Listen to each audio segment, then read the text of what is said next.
اولاد کا نہ ہونا عمومی طور پہ طلاق کا ہمارے ہاں سبب ہے، بالخصوص بر صغیر پاک و ہند کے اندر جب کسی کے ہاں اولاد نہیں ہوتی تو اس کو 2 4 5 6 سال دیکھنے کے بعد طلاق دے دی جاتی ہے۔ اور بعض کا ایسا ہوتا ہے کہ طبی نقص کمزوری مرد میں ہوتی ہے تو اس کے باوجود بھی طلاق عورت کو دے دی جاتی ہے اور وہ مرد بولتا نہیں ہے، اور پھر دوسری جگہ نکاح ہوتا ہے تو پھر معاملہ وہی ہوتا ہے۔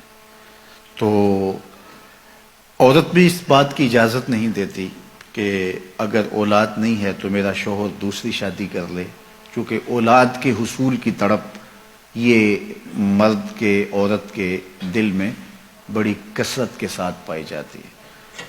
لیکن اگر یہ سمجھیں کہ اللہ کی مرضی ہوگی تو ہمیں نصیب ہوگی، نہیں مرضی تو کوئی بات نہیں ہے۔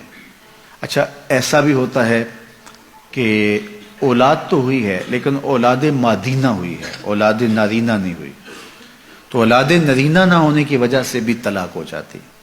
بعض لوگ تو اتنے گرے ہوئے ہوتے ہیں کہ بیٹی کے پیدا ہونے پہ منہ بسور لیتے ہیں، چلو پہلی بیٹی پہ کچھ گوارا کر لیا، اور اگر دوسری بیٹی پیدا ہوئی ہے تو پھر ان کے تیور ہی بدل جاتے ہیں۔ اور مجھے بتاؤ کہ عورت کے لیے یہ کتنی دردناک بات ہوتی ہے کہ ولادت کے لمحے زچہ بچہ دونوں کے لیے موت و حیات کے لمحے ہوتے ہیں، اور اس کے بعد عورت جو ہے وہ محبت کی طلبگار ہوتی ہے، وہ محبت اس کے احساس تکلیف کو مٹا دیتی ہے، اور مزید رویوں کی تلخی اب کس قدر اس کو توڑتی ہے اور وہ کس طرح جو ہے وہ ٹوٹ پھوٹ کا شکار ہو جاتی ہے۔ اور پھر تیسری اولاد سے پہلے عورت کا ہر لمحے رنگ بدلتا ہے کہ نہ جانے اللہ کی تقسیم کیا ہے، اور اگر اب بھی بیٹی ہوگی تو میرے اوپر کیا قیامت ٹوٹے گی۔ تو وہ لمحہ لمحہ جو ہے وہ اذیت سے گزرتی ہے اور دعائیں بھی مانگتی ہے کہ اللہ کرے بیٹا پیدا ہو، اگر اب تیسری بھی بیٹی پیدا ہوئی تو میرا حال کیا ہوگا۔ اور اگر اس کے کانوں تک یہ خبر پہنچتی ہے کہ بیٹی ہوئی ہے تو پھر تو وہ کسی سے آنکھیں نہیں ملا سکتی، اور پھر جو دوسری بیٹے پر اتنا تلخ رویہ رکھے ہوئے تھے اب ان کا رویہ کتنا تلخ ہوگا اور کتنا کڑوا ہوگا، اور کن نفرتوں کا اس خاتون کو جو ہے وہ شکار ہونا پڑے گا۔ یہ اللہ کی مرضی ہے، جسے چاہے بیٹا دے، یہ اللہ کی مرضی ہے جسے چاہے بیٹی دے۔ عورت کے ساتھ جو نفرت کا اظہار کیا جا رہا ہے اصل یہ اپنے رب سے مقابلہ ہے۔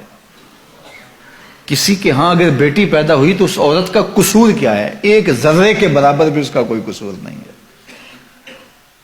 تو پھر اس کا مطلب ہے اس پہ منہ بسورنا اور اس پہ نفرت کا اظہار کرنا یہ اپنے رب کی تقسیم پہ اعتراض ہے کہ اس نے ہمیں بیٹی کیوں دی ہے۔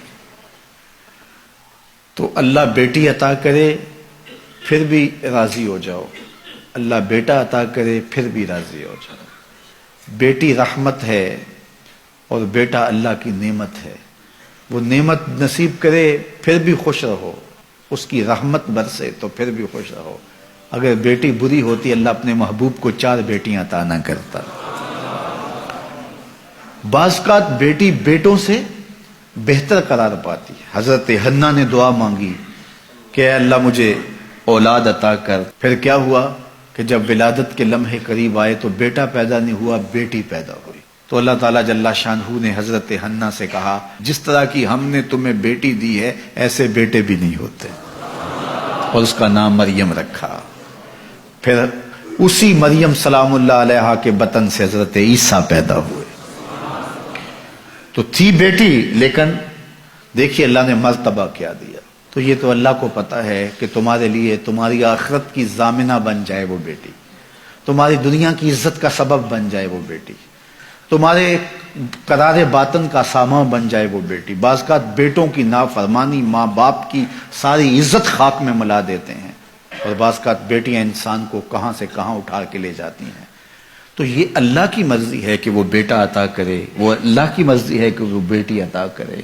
بیٹے کی آرزو ہر شخص کے سینے میں موجود ہے، لہٰذا اللہ سے دعا کرے کہ اللہ مجھے جو ہے وہ ذریت صالحہ عطا کر، مجھے بیٹا عطا کر دے۔ نصیب ہو اچھی بات ہے، اور اگر اللہ کو منظور نہیں تو اللہ کو پتا ہے کہ کیا دینا ہے اسے۔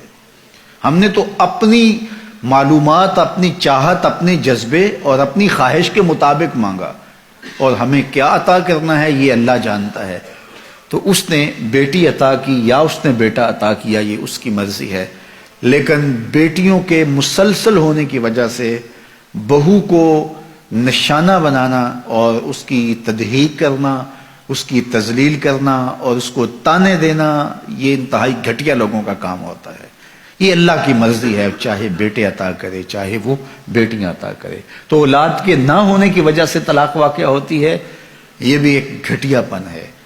اور دوسری بات کہ بیٹیاں ہونے کی وجہ سے طلاق واقع ہوتی ہے، تو اگر کوئی اس وجہ سے طلاق دیتا ہے تو یہ طلاق دینے کا بدترین ذریعہ ہے. اور اللہ تعالیٰ ایسی شر سے ہمیں محفوظ رکھے.